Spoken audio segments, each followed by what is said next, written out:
प्यार एक एहसास है।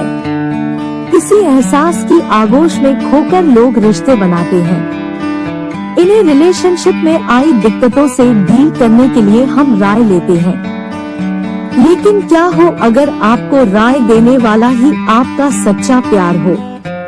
आइए जानते हैं ऐसी ही एक कहानी के बारे में। व्यक्ति जब किसी से प्यार करता है तो वह उसके लिए सब कुछ करने की कोशिश करता है।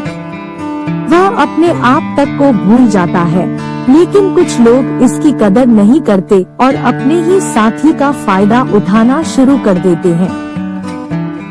वे उसके साथ जैसा चाहे वैसा बर्ताव करते हैं और हद पर हद करते जाते हैं। इस समय को फेस करने वाले अक्सर ऐसे साथी की तलाश करते हैं जो उनकी भावनाओं की कदर करे, लेकिन कई बार उनका सोल पार्टनर ही होता है जिसका एहसास उन्हें बाद में होता है।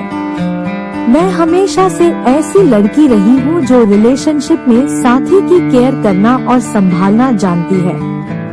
इसे मैं गर्व के साथ कह सकती हूँ क्योंकि मैं ये स्वीकार कर चुकी हूँ कि अपनी खूबियों को अपनाने में कोई समस्या नहीं है। रिश्ते में होने पर मैं हमेशा 100% देती है और बदले में बस मुझे कुछ चाहिए तो आश्वासन की साथी मेरे साथ है।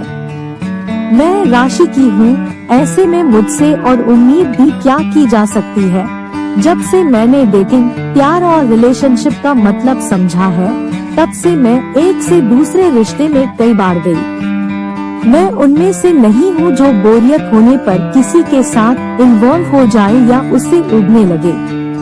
हालांकि मैं कभी भी अकेले नहीं रह पाती। मुझे हमेशा अपने पार्टनर का साथ चाहिए होता है। भले ही वह मेरे साथ खामोशी से बैठा रहे, लेकिन वह बस मेरे साथ रहे। मेरे लिए यही रोमांटिक रिलेशनशिप डिमांड होती है। मैं आपको बता दूं कि मेरे कोई ज्यादा दोस्त नहीं है, पर कुछ दोस्त हैं जिन पर मैं बहुत भरोसा करती हूँ। वे मुझे बहुत अच्छी तरह से जानते हैं कि मैं अंदर से कैसी हूँ और बाहर से कैसी हूँ। मेरे इन दोस्तों ने मुझे अक्सर उन लोगों के लिए भी रोते हुए देखा है जो मेरे आंसुओं के लायक ही नहीं थे। यही नहीं, इनमें से कुछ तो ऐसे भी थे जिनके लिए रोना तो दूर, मुझे तो उनकी ओर देखना तक नहीं चाहिए था। दोस्तों ने अक्सर मुझे ऐसी स्थितियों से बाहर निकलने में मदद की है। आप मानेंगे नहीं, इन्होंने मुझे ऐसी स्थिति से उबरने में भी मदद की है जब मैं किसी से मिलते ही इम्प्रेस होकर उसके साथ शादी के सपने सजाने लगती थी। क्या मैं क्रेजी हूँ? शायद हाँ, लेकिन मेरी बेस्ट फ्रेंड को मुझ में बस अच्छाई ही नजर आती है। उसे लगता है कि मैं एक मासूम और बड़े दिल वाली शख्स हूँ जिसे सभी में अच्छाई नजर आती है। पर पता है अच्छा होने का सबसे बड़ा नुकसान क्या है?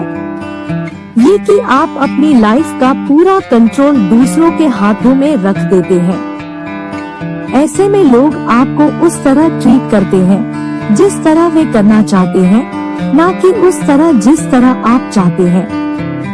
जब आप किसी को खुद की जिंदगी कंट्रोल करने के लिए देते हैं, तो वह जैसे मर्जी आपके साथ बर्ताव करता है, जैसे उसका मन करता है वैसे ही बात करता है। वहीं आप सिर्फ ये सब झेलते रह जाते हैं। मेरे सभी रिश्ते ऐसे ही रहे, बिल्कुल एक तरफा, जहाँ मैं अपना प्यार, सपोर्ट, केयर, अटेंशन सब देती रही और बदले में वह मुझ पर ही हावी होते गए। ऐसा नहीं था कि ये सिर्फ एक बार हुआ हो। मैं हर बार किसी रिश्ते में आती और हर बार मेरा पार्टनर मेरे साथ वही सब करता जो पहले वाले ने किया था। क्या आप सोच रहे हैं कि इस दौरान मेरी दोस्त क्या करती थी? तो मैं बता दूं कि इस स्थिति में उसकी ज्यादा चल नहीं पाती थी। वह जब भी मुझे सलाह देती थी कि मुझे किसके साथ रिश्ते में जाना चाहिए या मुझे कैसा बर्ताव सहना नहीं चाहिए, तो मेरी उससे बहस हो जाती थी। मैं रिलेशनशिप में आने के बाद हमेशा उसे दूर कर देती थी और अपने पार्टनर पर ही पूरा फोकस लगा देती थी। लेकिन क्या आपको पता है कि कि मेरा दिल टूटने पर हमेशा कौन मेरे साथ होता था। मुझे यह समझने में ही 5 साल का वक्त लगा कि असल में मैं ही गलत लोगों में अपनी सोलमेट को ढूंढ रही थी। बीते 7 साल में मेरा ध्यान सिर्फ रोमांस पर था, जो कि भविष्य में भी जारी रह सकता था। लेकिन मैं इस बात को अब समझ चुकी हूँ कि मेरी बेस्ट फ्रेंड ही मेरी सोलमेट, वह मेरे साथ हर वक्त रही है। तब जब मेरा ब्रेकअप हुआ था, या तब जब मैं जिंदगी के बुरे दौर से गुजर रही थी, और तब भी जब मैं खुद को ही किसी लायक नहीं समझती थी।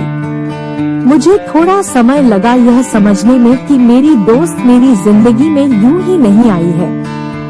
वह मेरी जिंदगी में मुझे सीख देने, मेरे साथ बड़े होने, हकीकत में मुस्कुराने का मतलब समझाने और बुरे पलों को पीछे छोड़ खुलकर जीना सिखाने के लिए मेरी जिंदगी का हिस्सा बनी है।